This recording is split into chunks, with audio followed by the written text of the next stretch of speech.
You probably already know, but recycling with Denver Recycles is one of the easiest activities in which you can participate to take care of the community you love. Where recyclable materials are collected, sorted, cleaned, made into new products, and they're purchased again, we call that the recycle cycle. All material that is collected for recycling or composting contributes to what is called the diversion rate, or the amount of materials diverted away from the landfill. Currently, Denver's diversion rate is significantly below the national average. Recycling the right way at home is only the beginning of the recycle cycle. The next step is collection and transport to the recycling facility. Let's take a look at how the city collects recycling from your neighborhood. My name is Adam Abeda Jr. I am 20 years old. I work for the City and County of Denver as an equipment operator specialist. I grew up in Denver. I was born in Denver.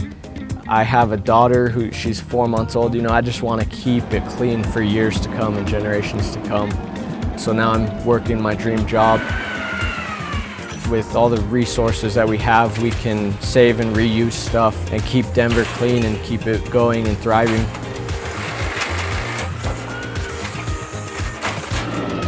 The City and County of Denver services approximately 180,000 households, and the best way to help the collection route run smoothly is to fill the purple cart correctly. Space carts at least 2 feet apart, and make sure that all recycling to be collected is unbagged and inside the cart. Our main problem with recycling is contamination. Plastic bags should not be used to contain the recycling. It's just going to end up in the landfill. It's going to take the long way there. Once our amazing drivers collect your recycling, they drop it off at the materials recovery facility. I'm Wendy Pfaff. I'm GFL Environmental's Regional Recyclable Materials Manager. I am really passionate about recycling. It's the environmentally correct thing to do. It's really important to me to find sustainable and responsible ways to reduce, reuse, and recycle the materials that we use every day. GFL Environmental, formerly known as Alpine Waste and Recycling, operates this materials recovery facility, serving the City and County of Denver year-round. Currently, Denver recycles approximately 40,000 tons of material per year. That equals about 7,000 truckloads of recycling. One of the most important things that we want people to know is what materials are accepted in the purple cart and which materials are not. The way materials should be placed in the purple cart, first and foremost, is unbagged. We want the materials loose and individually placed in the carts. Cardboard boxes should be emptied of packaging materials and then flattened. Containers should not be nested. For example, don't put a plastic bottle inside a box. Each item should be placed inside the cart individually. Also, keeping containers as three-dimensional as possible is important for the sorting process, so no need to crush your cans, containers, or milk jugs. Containers don't really need to be washed clean, they just need to be empty. There are other systems later in the recycling process to remove the labels and get the materials clean. Using a lot of water resources to clean the recycling materials can reduce or even offset the environmental benefit of recycling. A cardboard pizza box can be recycled as long as it's not covered with cheese or stained with oil.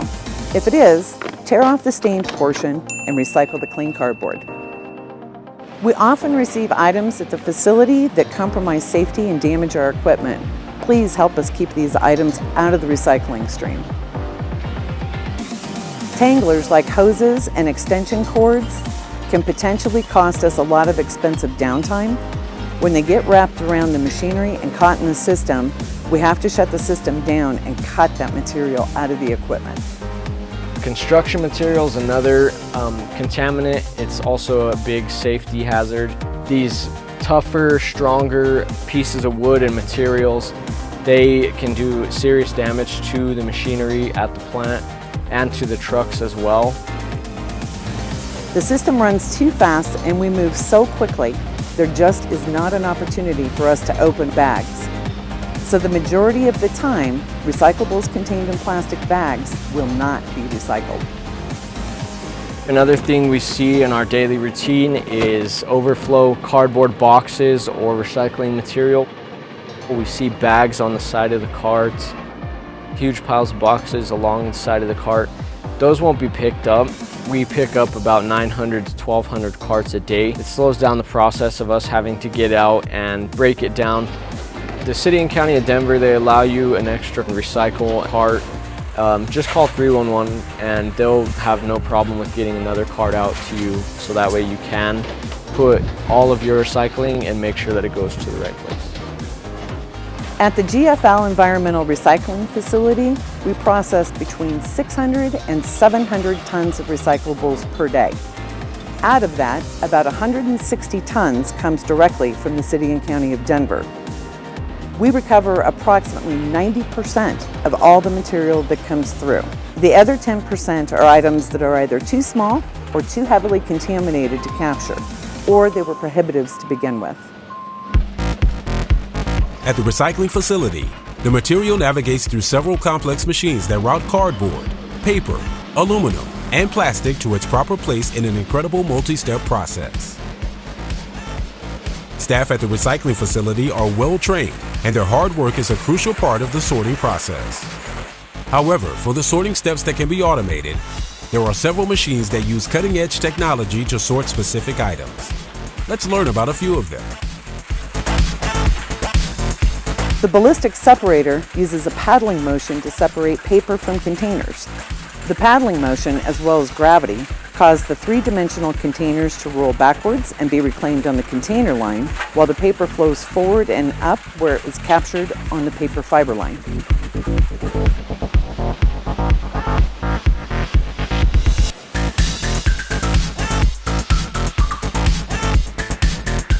The optical sorter uses a specific type of light to detect different types of materials. By bouncing light off of an item, a computer then identifies different types of plastic. As that material moves down the conveyor line, a small burst of air is directed at the identified plastic to eject it into the proper area.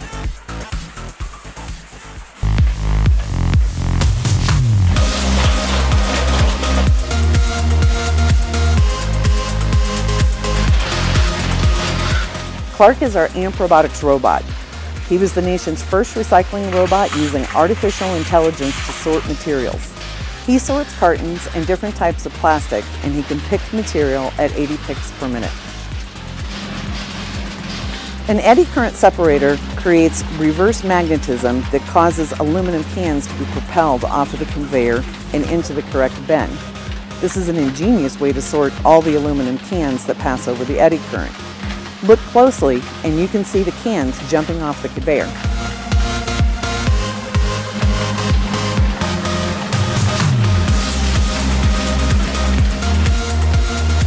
Once the items have been sorted into each type of commodity, our balers compact everything together into large cubes and wrap them tight with steel baling wire.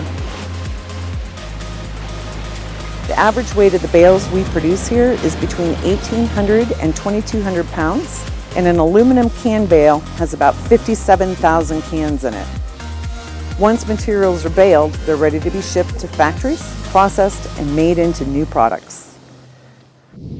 What happens to the sorted recycling after it's baled and shipped away? Let's take a closer look at the next steps in the recycle cycle for some specific items. Products made of 2 or more materials are usually not accepted at recycling facilities. But at Denver's recycling facility, cartons, Tetra Paks, and paper cups are the exception. These get recycled.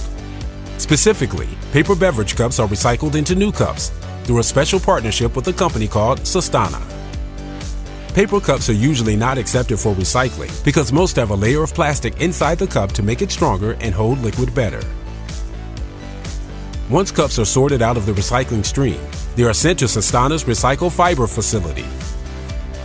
After that, pulping equipment separates the plastic liners from the paper fiber.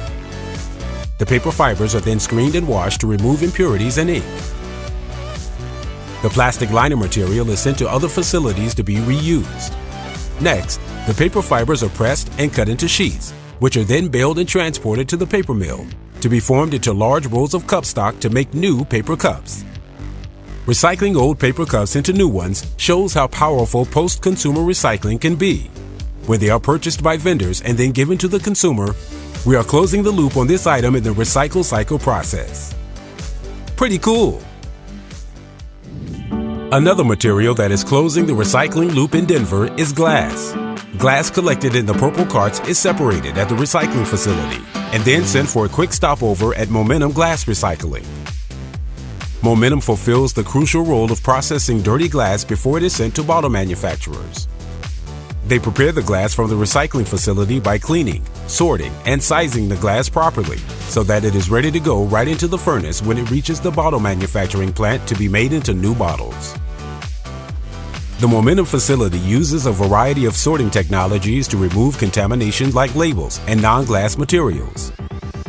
The pure glass that comes from Momentum is then sent to bottle manufacturers right here in the state to be made into new bottles. Making new glass bottles from the old ones is called bottle-to-bottle recycling, and it happens here in Colorado, creating jobs and contributing to our state's economy. So make sure you recycle all your glass, and when you buy a glass bottle from the store, you very well could be using the same glass material that you recycled in your purple cart. Together, we can make Denver an even better place to live through recycling. Help Denver tip the scale by getting the good stuff out of the trash. And now that you know, here's what you can do next. First, go green. You can sign up for our weekly residential composting collection service. Get your green cart today. Then, by recycling and composting so much material, you make less trash. Call 311 and get a smaller trash cart. Lastly, along with offering a second purple cart, Denver also has different cart sizes. Check out your purple cart and see if you need to make any changes. For more information, call 311, download our Denver Trash and Recycling app, or visit our webpage, denvergov.org/recycling.